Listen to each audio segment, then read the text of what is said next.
I think for me, I know surprising since I've lost my parents and I've had a lot of grief in my life, but to be honest, it was the pandemic.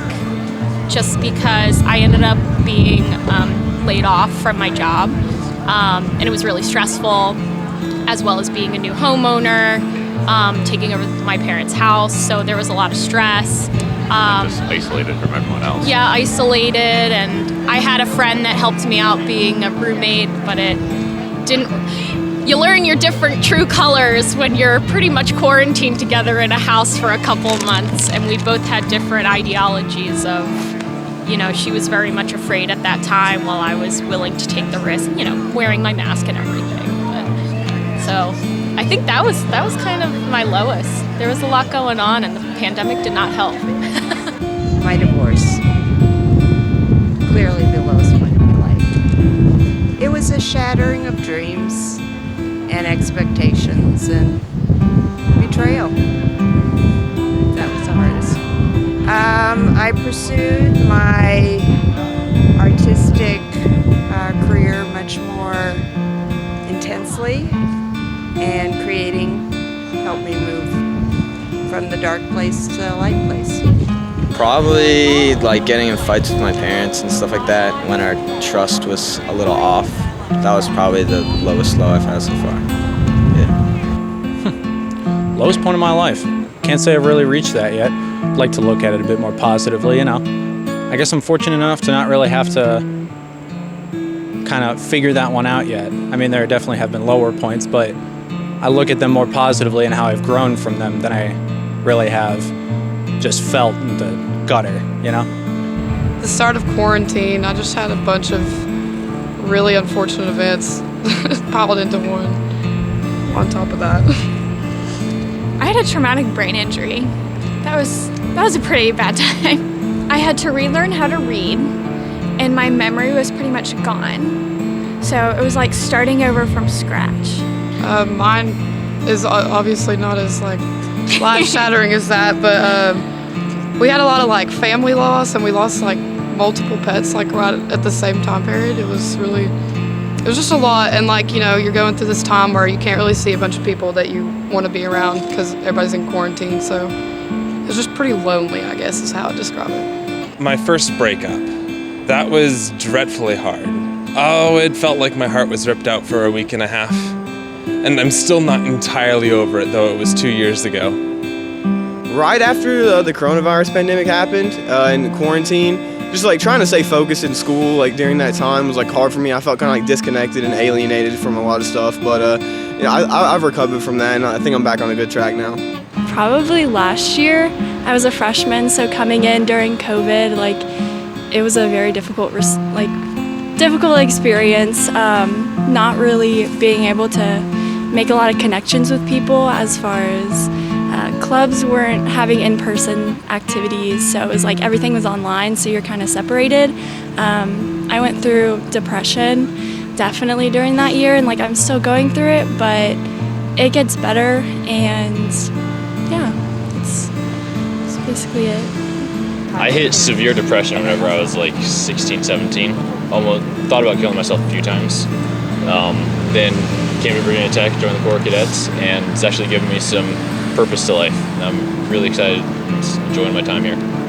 I went through what I thought was this really severe health scare. It turned out to be nothing, but I had extreme anxiety, just completely freaking out at one point, in middle school, and through actually getting help and talking to someone, I was able to sort of overcome that stress and able to manage my stress today a lot better because of it. So yeah, being anxious all the time, it was awful. You can't focus on anything. You can't do anything. You're just in this constant cycle of overthinking, and it consumes you. You literally can't function. And so I found that going to someone who I didn't know very well, but someone who was able to listen to me, I was able to dispel those fears and learn to cope with them or learn to function better. So I think my freshman year, there was one point where I was really homesick and really stressed out, and I was in a pretty bad place with some other things, so that was probably my lowest point. It was bad, did not feel good. It was an every night type of deal, so it was a struggle.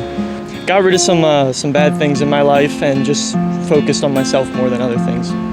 I moved in high school, and that came with like a lot of issues in my family. It's like, I don't know, change is hard for a lot of people. Not everyone deals with it super well, and I think that was probably one of the lower spots. Learned a lot from that for sure.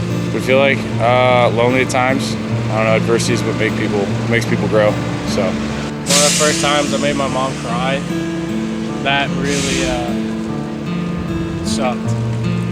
She was very disappointed in me. I'll say that. Going into my freshman year of high school, I, like a lot of people out there probably right now, was trying to find my purpose in life. I at one point thought that I didn't have a purpose. I'm just here just to, be in this life just because, I'm here. It took some time, but when I came out of it, I looked back on it, reflected upon that moment, and I was thinking to myself, everyone has a purpose in their own way. You just need to find that purpose, and once you find it, it's gonna pay off. So, yeah. Probably when I was waitlisted here and then committed later on. That was one of the big things. I really wanted to go here, and then once I got off that wait list, I was really excited. I think that was the lowest for me. It hurt a little bit, but you get through it, you persevere, and that's life. When I was pretty young, I moved from from Texas to North Carolina. I moved a few times, but that was definitely the hardest move, was from Texas to North Carolina, because I was a kid and I didn't want to move, and kind of like accepting that something has changed and there's really nothing you can do about it because you're a child I remember that really, really bothered me as a kid for some reason, but I can still remember that feeling. And I would say that lasted for the first year that I moved till I kind of adjusted. But that was probably the lowest point of my life, to be honest. And my parents were both working, so it was a lot of 4 kids running a household, and we had no idea what we were doing. So it was we definitely needed some boundaries, some control. It was probably in the middle of quarantine, and I don't really want to get too deep into it just because this is going to be on the internet. But I just hit a really low point in my life. I feel probably either middle of quarantine or close to the end when everybody started coming back out of it. Just feeling very alone and isolated, just because you lose connections with people, and then coming back into it, you realize how many people you don't talk to anymore and how many connections weren't actually that deep, I guess. So yeah, it made it seem very alone. I would say college. When I was in college, I felt alone a lot, So I think that was the hardest point, trying to figure out being alone, figure out who I am, and where I want to go. And you can't know it all. So by me not knowing where I want to go, which I still don't, but it's just about enjoying that journey, enjoying the path that I'm on, and enjoying the moment that I'm in. Because that's something you can't take away, you got to live in the moment. You can't live, but you still have to live for the future, but you can't take the moment for granted. So you just got to live in it and enjoy it. My lowest point would have to be when I did not know God truly. I can't remember to that point, but it has to be the lowest because I was the least conscious of myself. At that time, I was just a roaming being, roaming. I would call that a low state. Why is that my lowest? Is it because I had no knowledge of my own self? I am a recovering alcoholic, so at one point I was a deranged, delinquent, drug addict, and alcoholic. A little more than 30 years ago, I ran away. I was 14, almost 15, in New Mexico. My whole world started falling in love. Older sister got pregnant. She was assaulted, I guess. But I've done a lot of healing the past year, I think. For that 30 years is up. You hit these markers 10 year, 20 year, 30 years, and you kind of reflect on it. And that's probably it. Yeah, when I bounced. I guess when my grandmother passed away, maybe 2006. I had lost my parents at a young age, so she was more so like my mom and my dad over time. I wasn't a baby when my parents passed away, but I lost my mother at 21 and my father at 17. Later on in life, I lost my grandmother, but because I was able to develop more into an adult with her around, I guess I took it a little differently. So it kind of like put me through somewhat of a stressful time. It's one that made me realize that, life is real. No one does live forever, even though she was old. When someone lives a long time, sometimes you think that they're going to be here for a long time or like they're never going to die. So that was like my lowest point because I lost her. She was more so like my parent that I lost. I've been fortunate enough to not have very many lows, so I can't even think of a lowest point. I mean, there's good days and bad days. Sometimes you don't do as well as you want to do on a school thing, or you disappoint a friend, but I really don't have a lowest point, and I feel like I'm fortunate to be able to say that. Probably being a single parent and moving back home with my mom, and that was a tough time of life. It was a dark year or so, but it was also the best year or so it was a kind of wild ride. Yeah, I mean, it was just such an unknown chapter of life. It was tough to be able to work and take care of a newborn, and he had what was called 24-hour colic, which meant when he was awake, he cried, not just like normal colic. And now we know, now things have changed, and they do baby chiropractor visits and things like that. But back then, they didn't do that. So it was just really tough, and just dealing with divorce and custody issues, and having to move back home with my mom and losing my townhouse, and it was just it was, you kind of kept thinking you were at bottom, but nope, there's another level down there. And but it just kept on climbing and successfully came out of it, and all was good after that, thank the Lord. Probably I had just moved away. My mom had cancer in North Carolina, but my dad had to move to Kansas. They're still together, but I decided to move with my dad for my senior year of high school. And my sister's my best friend. I got in a huge fight with her and kind of just isolated myself from my family. Moved to Kansas alone. My mom's cancer got really bad. I was kind of stuck in the middle of the country without her. And I was having to go through my senior year and transitioning from schools and stuff. My dad was always gone. I was living in a house with no furniture just because that's what we were doing. Trying to figure out where I was going next and for college, and it really kind of got the best of me. But that was definitely the lowest moment in my life. I died in the hospital and I came back to life. Right before that, before I actually got cut out of my tent, because my mom was on drugs when she had me, I beat my seizures, but they came back because my body was under too much stress and not being able to eat. And at that time, I hadn't been eating in probably 2 weeks at least. I looked like I was basically from the Holocaust. My face was really sucked in and everything like that, and my ribs, were showing in really bad. One of the other homeless people used their government phone to actually call 911, and they came and cut me out of my tent and rushed me to 2 hospitals before rushing me to the third, which was Orlando Hospital, and I died and came back to life because my seizures threw my heart out of rhythm. And so that was probably the lowest point because I felt less than human at that point. And that's where, I started a few years ago, I started speaking. And I told myself ever since, I'm just going to follow what I love to do and what my calling is, which is transformational speaking. And now we're on the verge of, reaching thousands of people every day through our live videos that we do on TikTok and through our posts and everything. And so now we're here. So. Yeah, and as far as my lowest goes, we'll leave it at that. I think my lowest has been just those moments where I haven't had myself. I'll leave it at that. Haven't had enough courage to stand up for myself, to be who I want to be, to say what I want to say. So it's not a specific time in my life, but it's specific moments in my life that I've not been there for myself. Does that make sense? Yeah, absolutely. So. That's that, having a foundation, which is the relationship with yourself. If you don't have a foundation, you have nothing. Yeah. That's what we believe in. It's all about the journey in life. A lot of people say it, but they don't really get the true meaning of that, It's just something that's kind of loosely thrown around there. But if you don't fall in love with the journey of life, you're always going to be constantly chasing the next destination in your life, and you're going to be doing it mindlessly. And so we still live in our car right now to this day, but we know that everything's going to take a turn for the best, and we're just embracing it, as we go along, and we don't plan our days out. We just grateful wake for up every day. Yeah, we're grateful for each other, grateful for Mother Nature, and grateful for this moment too, because we Yeah, walked up, this we were is like, there's beautiful. no way, Yeah, like the I swear. universe literally aligned this. Yes. So it was pretty cool. So this is really dope. Like this is cool. Probably right after my dad passed away. It was just rough not having anybody there, but I got over it.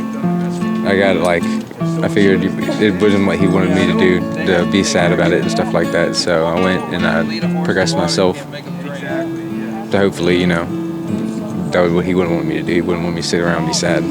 My best friend getting put in the hospital for attempting suicide, I think, was really one of the lowest points of my life. She's doing better now, but at the time she was living in California because she moved out there with her mom.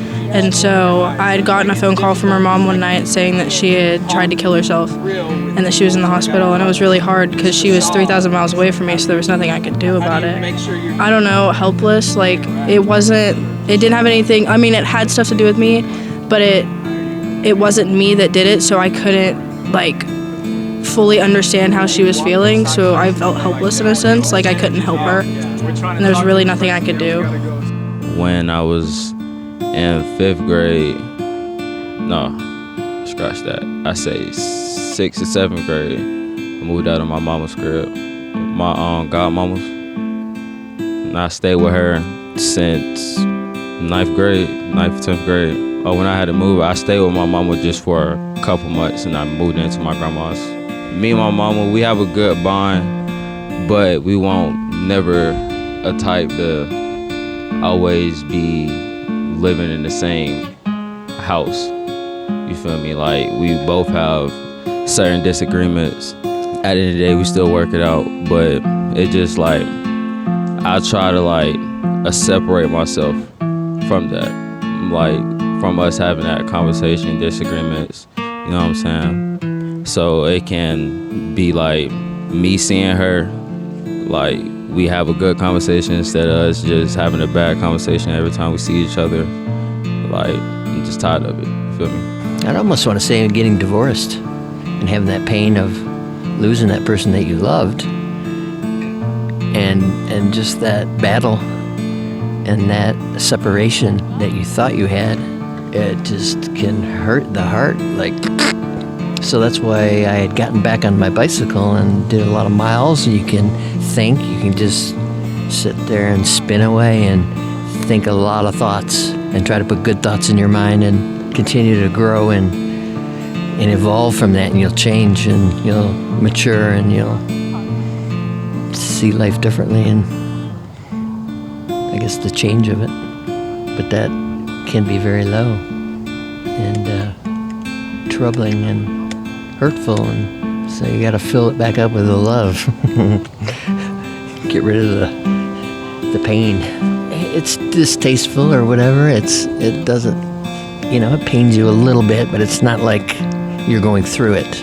You've already gone through it, so you don't think you think of it differently because you've overcome it. You've adapted and changed, and you have your wonderful children to look upon and say, what a glorious thing that came from that union, to have your children and have that relationship with them. That's so important. When my mom and dad died, losing somebody close to you that you've been with for a long time, that hurts. That's the lowest part. 4 years ago for my dad, 2 years ago for my mom, and 6 months ago for my sister. What would I have done different? No, because we had a really good relationship. It was been strong. My dad was in the military, and so we traveled around, moved around a lot. 4th grade, I had 3 different schools.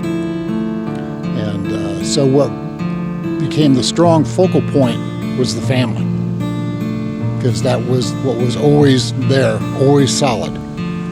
Naturally, like every other family, we had our differences, had our ups and downs, but the family was always strong, because that was the unit. So I wouldn't have done anything differently. We had a good relationship, good life. My mother died 2011. It wasn't much different. She was just a big rock for me. Yeah, pretty much. I had closure when it was over. It was just, it was a hard time, man. I still got my father though, so I'm happy. in college, my first time around, that I felt like I wasn't doing what? That I wasn't doing. Hey, it's okay. I felt like I didn't have like a path that I knew that I was taking. I was heartbroken, just sad, and I had like a really hard time pulling myself out of it. That was probably the lowest part of my life, and with my friends and with like some soul searching and looking for what I really wanted to do. I still didn't find it, but like I found some ideas and kind of got myself back out of it. But that was probably a really low point. I was trying to figure out who I was and where I was in life. It was just a lot of trying to figure out where I wanted to be and who I wanted to be and stuff. But I think that a lot of people go through that whenever they're trying to figure out who they want to be and all that when they're younger. I'm happy that it happened. It sucked at the time, but I'm happy that it happened because it taught me a lot about myself. Probably when I got shot in 1984, I got shot with a 12-gauge shotgun in a domestic violence scene. Yeah, I made it through it, but it was kind of painful. Well, I was living with my in-laws and my mother-in-law's son, and I got to fighting and an altercation, and when we broke up, my mother-in-law was in the bedroom and she shot me. I ended up divorcing her daughter, and the mother-in-law, the father-in-law, and the son, they all died like within 2 years of each other. When I lost my best friend Betty, I miss her, and of course her brother and I are still married, but she's thought of every day. In my senior year of high school, I grew up in church, and people had instilled in me this like sense of right and wrong, I guess, but I didn't know any of I thought that I knew Jesus, and I thought that I got it all, and like I became more and more aware of my own guilt and like my inability to like change myself. So like I remember sitting in class one time and I interjected, I said something, and it was, stupid, or I shouldn't have said it, or just out of place, I guess. And I was just like, shut up. But it was just a perfect paradigm of my whole life. Like I couldn't control myself in any area, and I had no solution to my own feeling guiltiness. And so I would just falling asleep in the living room on the floor like, oh my gosh, what am I gonna do about this? Even though I had suffered deeper external things later in life, having realized like in college that God was favorably disposed toward me only because he wanted to, not because it just had nothing to do with me. He just loved me, wanted to forgive me. That really slowly set me free from feeling like my eternity depended on my performance. So I think that senior year was maybe my lowest point. I'm grateful for it in a sense, because I don't know if I ever would have realized, or I don't know if I ever would have felt my need for a favorable God who doesn't want me to earn it, who just wants me to receive his forgiveness, So I'm grateful for it in that sense, but in another sense, it kind of stinks thinking about it, because I tend to fall back into that mindset a lot of like, oh, I got to work really hard so that God will be okay with me. And it's like, no, he's okay with me because Jesus paid for my sin and lived the life I should have lived. So it's like, in one sense, I'm glad it happened because it brought me to where I am. In another sense, I look back at that and I'm like, oh, be careful, like don't go back there. Recovering drug addict and alcoholic. There was a time in my life when I was living out of a car, so it's I've turned it 360 and done a whole bunch of other stuff since, but that was probably the lowest point physically and emotionally. It was just an abyss. I mean, luckily somebody gave me a hand up and helped me go find a different direction, because I didn't have any hope at all at that point. I don't want to say I'm grateful for it, but I'm glad it happened because it shaped me into the person I am today. The lowest point of my life was when I was 14, just about turning 15, and I blew out my knee skiing. I had to be on crutches, and I couldn't ski the rest of the year, and I couldn't play soccer, and I couldn't do any sports, and I was just sort of sedentary. And I remember my parents telling me later that I'd really kind of went into a funk, and I think not being able to be active would be sort of the lowest point. If I'm not able to be active and do the things I love to do, like geology and mountain biking and skiing, then I'm kind of an unhappy person, and that's a pretty low place to be.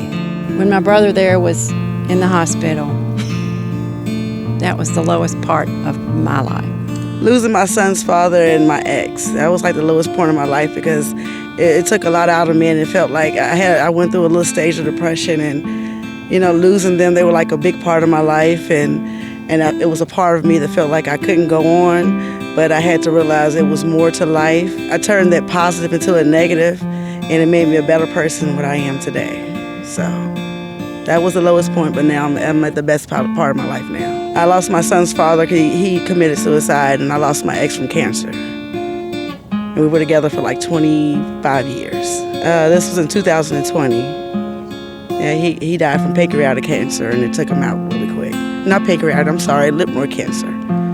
Yeah, his mom passed away a year prior to that from him passing from pancreatic cancer. So that made me it took a while, but it made me a better person than what I am today. So I took a negative and turned it into a positive. And that's it.